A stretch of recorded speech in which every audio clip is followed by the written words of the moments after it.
Welcome to Larry's Library, and welcome back to another edition of the Sunday Scan. And this time I'm finishing up my read-through of DC's Kobra from the late 70s. So this is the final issue of Kobra, number 7. And this cover is by Mike Nasser, and I think he's inking himself here because it's a little rougher looking than when Rubenstein inked him. And there's no Rubenstein signature or initials. I think this is Nasser by himself. And it's okay. Now, when you do the opening page here, once again, it's okay. Doesn't blow me away, but it's fine. We have the same team returning. Martin Pasco is still doing the writing. And we've got Mike Nasser and Joe Rubenstein on the art team. Now on this one, it does say that the inks are by Rubenstein and Mike Nasser. So certain pages, certain panels, Nasser inked himself here. Of course, we don't know which ones, But yeah, so this, I would say it's the conclusion, but it's not. And we'll get into that. But this is the Lazarus Conspiracy. Now, one interesting thing here, it's kind of strange. I mean, I get why they did it visually, but from a plot stance, it's kind of goofy. Because this takes place in Johnny Double's detective office, his office as a detective. And he has this huge desk, which, okay, there are huge desks. And he's sitting there, and he's tossing darts at this incredibly large, oversized poster photo of Kobra. Now, that's the odd part. You're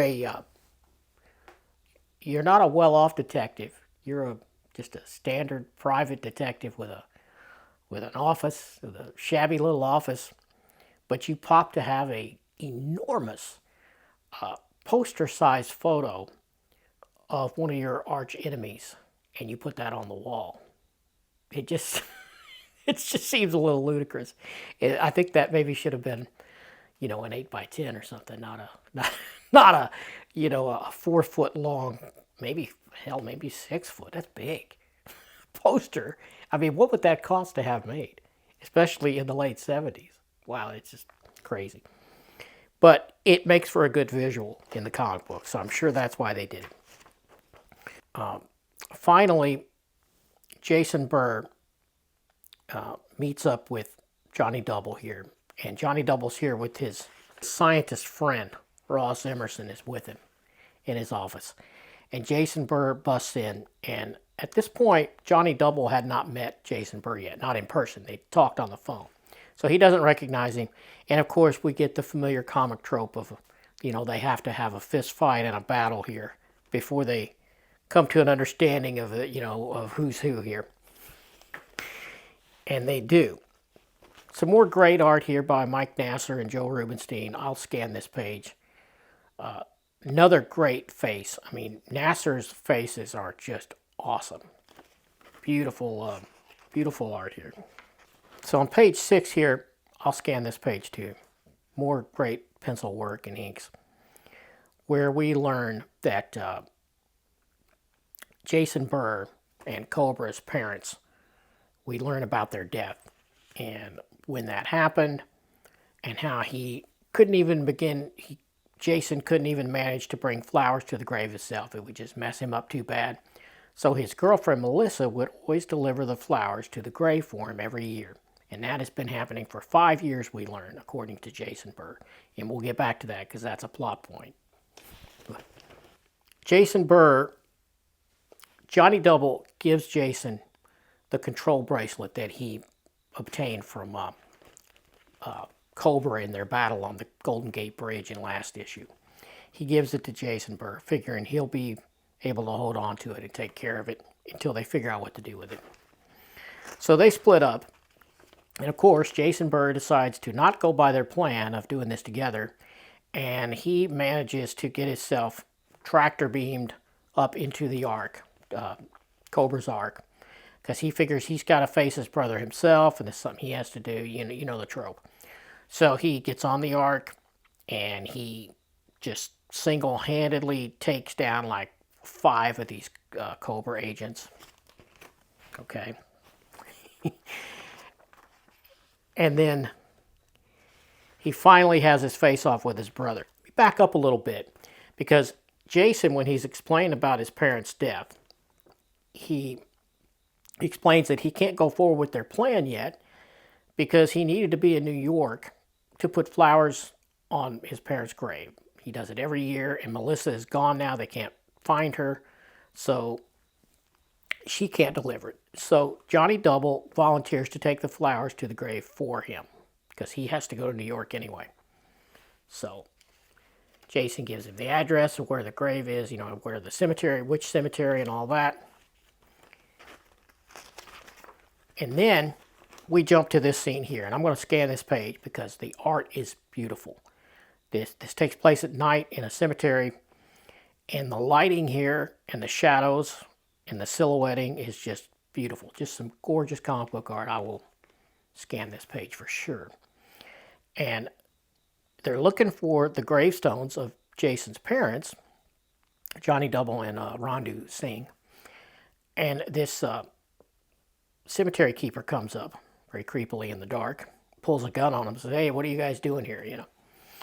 And they tell him, "Well, you know, we got here late, but we're trying to put flowers on our friend's parents' grave, blah, blah, and we can't find it. Can you help us?" And he shows them a listing, a map like of where it's supposed to be. And the groundskeeper there, the gun-toting groundskeeper, I guess he's a security guard, I don't know. He explains to him that there's been some grave robberies, and the one they're looking for was a grave site that was robbed, and so they don't know where the bodies are. So that's very strange, right? Get back to that in a little bit. So we get back to the scene with the Ark, up in Kobra's ship, and Jason Burr is running around looking for Kobra, and he stumbles into this room, and Melissa, his girlfriend, who has been lost, they have been able to find her for a long time. She is in this suspended animation in this some sort of weird clear box. She's floating in this box. And we find that Kobra enters the room and explains to him that this is all a trap and that, you know, he has this new neural neutralizer field built into this room that breaks the physical telepathy link-up thing they have going, you know, where one is injured, the other feels the pain.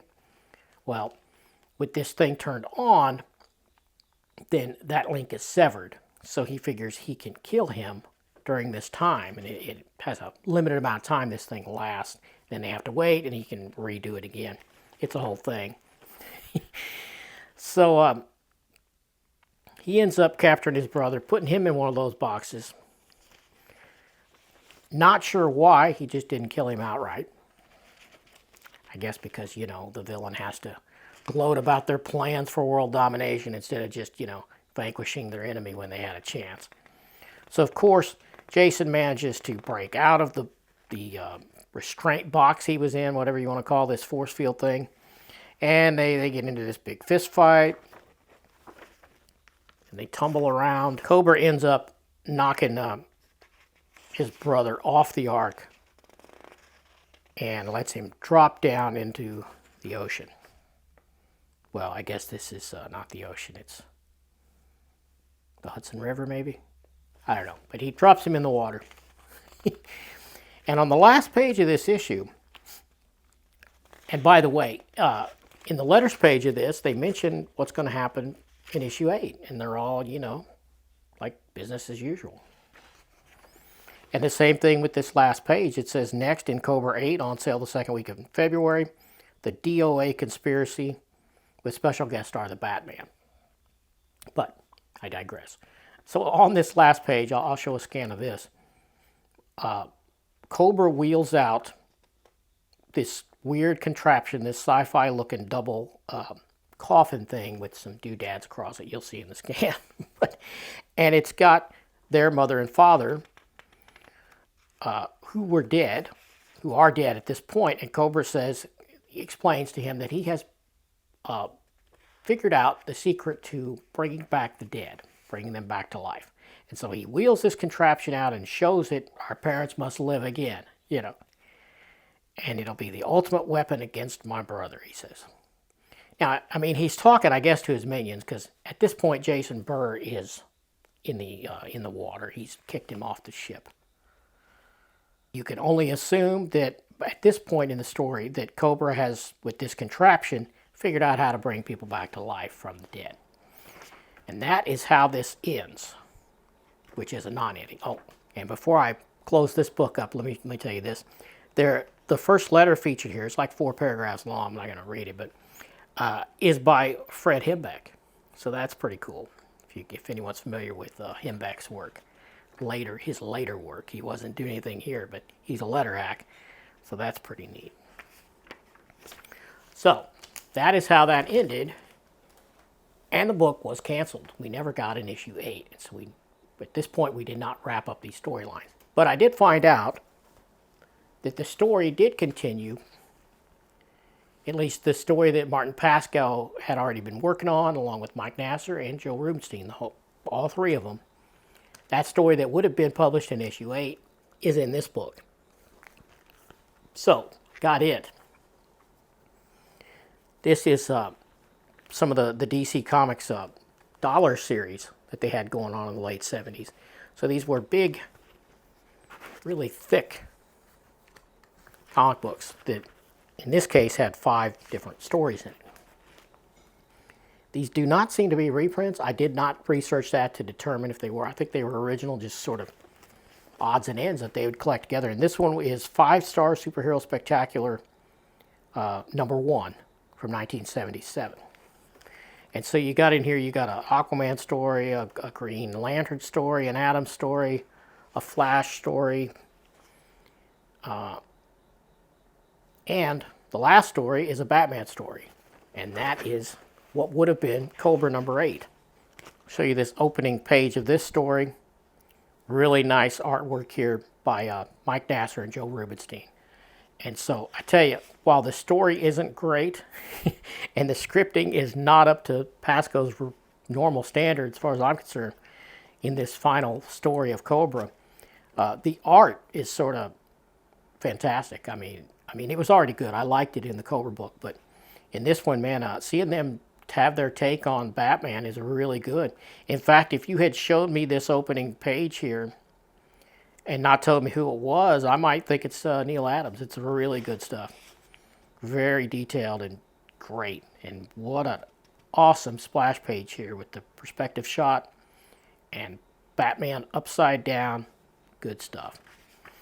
So we start the story here. Batman has heard some alarms going off, and there's a robbery at a post office or something. And so he goes in there to figure out what's going on. And it's, I guess they are Kobra goons. That's all I can think. So they were trying to steal a letter, is what they were doing in this post office. And Batman stops them, and he manages to get the letter from them. And those guys, they blow a hole in the wall, and they run out of the place. And they just start floating up in the air. And it's Kobra's weird tractor beam thing, sucks them back up into the Ark. So Batman takes a picture of them with his handy micro camera. He develops this film, and he can see that it is the Ark. That it is an otherwise invisible ship. But his infrared camera is able to reveal it. And he opens up the letter that those guys were trying to steal, and it's a letter from Jason Burr. And this letter was supposed to get automatically mailed if Jason gets killed or doesn't come back in a certain amount of time. So this is something that was not foreshadowed in the story. I'm guessing this was some kind of a plot device that Pasco came up with to just sort of end this thing quickly when they knew it was going to be canceled. I don't know. It's very sketchy, this plot detail here. But the letter explains to Batman all of the stuff going on, that he has this twin brother who's this megalomaniac named Kobra, and it explains the whole 9 yards. So that catches the Batman up to what's going on here. And the Batman ends up on the trail of Kobra. It's a great on page 5 here, some fantastic layout work and just a gorgeous piece of art. I will put that up for sure. Explaining all that. So he promptly gets in his bat plane and heads out to find Kobra. Now he's assuming that Jason Burr is dead at this point. So he ends up tracking Kobra to one of Ra's al Ghul's abandoned hideouts, I guess, up in the mountains. And there's a Lazarus pit there. Now, Batman infiltrates the place, and it is crawling with Kobra soldiers. The place is full of Kobra soldiers, and we learn that Kobra has figured out how to use the Lazarus pits and even how to reconfigure them so that when someone's brought back to life from the Lazarus pit, they're now under his control. So yeah, it's a very sketchy, thin plot here, going in a lot of different directions. Jason Burr is alive at this point, and he is cuffed up to Batman, and they're hanging over Lazarus Pit. And Kobra explains, I'll scan page 12, some good art, just great art throughout it. And he's, you know, doing his villain speech. And Melissa comes out, so she's alive. She's got this weird thing on her head. Kobra explains that that is a thought control device on her head. I mean, we eventually learn in this story that Melissa is dead, and she had died. He put her in the Lazarus Pit, brought her back to life, and she's now under his control. But then why is the thing on her head to make her in his control? If when you get dunked in the Lazarus Pit, your dead body, you're brought back to life, and now you're under his modified, Kobra modified Lazarus Pit, I should say. Not like the normal Ra's al Ghul Lazarus Pit. But it just doesn't make any sense. He's given two different explanations for how he's controlling Melissa, Jason Burr's former girlfriend. So it's just, it's a mess. The plot is a mess, for sure. It didn't need explained twice, but anyway, Batman manages to get out of the bonds and free him and Jason Burr. And he gets Kobra, cuffs him, takes him out of there. I don't know. Jason Burr ends up on this ski lift with Melissa. And Melissa pulls out a big old dagger. I will scan this page. Great, terrific art, if nothing else. Even if the plot is just kind of crap. The art is fantastic. And she knifes him in the back, and then they both plunge out the side of the thing, presumably to their death. And Kobra manages to get out of his bonds, and him and Batman have a fist fight on the last page of this story. And Kobra jumps off the side of the mountain, again, presumably to his death. And then Batman vows that he will get Kobra no matter what. And that is how this thing ends. So, really, really quite a letdown on the plots here. They just kind of go in all directions and give us some very unsatisfying resolutions. But at least we got a resolution. Now, looking on Wikipedia to see how DC's handled the character since, I did find a few interesting tidbits. There's a bit here where it gives a little portion of an interview that Martin Pascoe did with Back Issue magazine. I think it's from 2009, somewhere around there. It says, Pascoe later reflected, I wrote all of Kobra with my tongue firmly planted in my cheek. It was a preposterous exercise dumped in my lap, and it helped pay the rent on a very nice place in the village. So that is how Martin Pascoe summed up his work on Kobra in the late 70s. Now, it did look like that Kobra was used later in the DC universe in the 2000s and a couple different times, and the character changed a lot. Eventually, they had the Kobra organization find the dead body of Jason Burr at some point and bring him back with the Lazarus Pit and make him the new Kobra so he becomes a bad guy. which I'm not sure about that. But you know what? I'm not going to buy those issues. I had enough Cobra, and I know you have too. I just wanted to see what one of Kirby's last creations. I wanted to see what DC done with that, and I think I have satisfied myself with that. So that is the end of the Cobra saga as far as I'm concerned.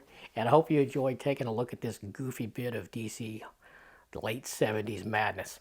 So next week, we'll get back to Godzilla next Sunday on the Sunday Scan. And I'm going to finish that run up.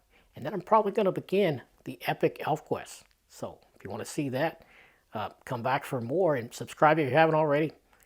And thanks for watching.